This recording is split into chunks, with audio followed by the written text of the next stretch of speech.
হে কেশব, তুমি আর কতদিন চোখ বন্ধ করে থাকবে? সদ্য বেড়ে ওঠা ফুল বোঝে না বিভিন্ন অছিলায় পুরুষ আত্মীয়র বিভিন্ন রকম ছোঁয়া।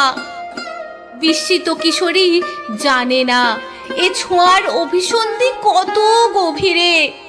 কোচিং ক্লাসে, ভিড়ে ঠাসা বাসে, ট্রেনে অসহায় অবস্থায় বিভিন্ন বয়সের পুরুষ বিভিন্ন রকম ছোঁয়ায় লাম্পট্য প্রমাণ করে।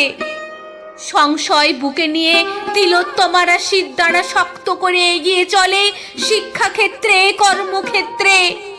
পুরুষের চোখে চোখ রেখে দক্ষতা প্রমাণ করে জংধরা সমাজের বুকে প্রগতি উপহার দেবার আশায়।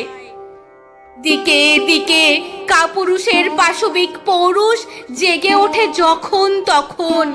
ধর্ষিত হয় তিলোত্তমারা, জঘন্য হত্যার সাক্ষী থাকে সভ্যতা। ভাঙাচোরা মনে যেসব ফুল বেঁচে থাকে, বেঁচে থেকে তারা প্রতিদিন মরে।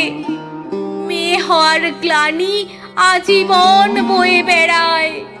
আধুনিক সভ্যতাকে ধিক্কার জানায় তার অন্তরাত্মা। হে মাধব, তুমি কোথায়?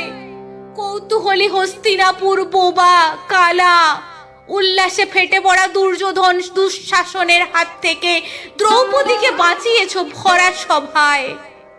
দ্রৌপদীর জন্য যা পারো, এ যুগে তিলোত্তমাদের জন্য কেন পারো না? কেন কেন? চোখ খোলো সারথি, আর কতদিন তিলোত্তমারা লোলুপ পুরুষের শিকার হবে?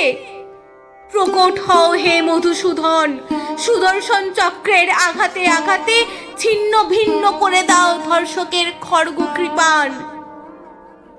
সারা জীবন ধর্ষক জ্বলতে থাকুক অনুতাপের আগুনে। সারা জীবন ধর্ষক জ্বলতে থাকুক অনুতাপের আগুনে।